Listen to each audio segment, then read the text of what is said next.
That is an ongoing discussion because government does not do the production and commercialization. That is why we're talking to valuable partners like the Philippine Chamber of Commerce and Industry na matagal na nating partner sa iba't ibang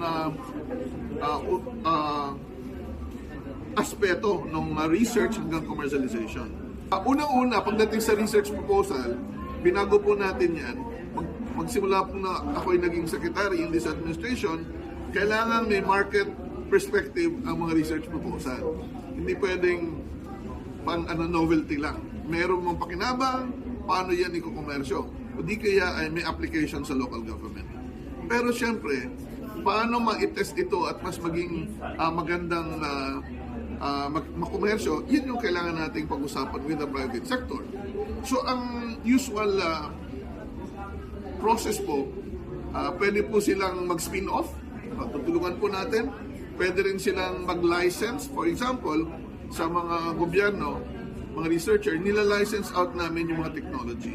At yung mga licensee, sila po ang magpupumersyo niyan. In fact, marami tayong licensee na milyonaryo na ngayon. From those that supported like food tech ng DOST, marami nang nabigyan ng trabaho through their scaling up.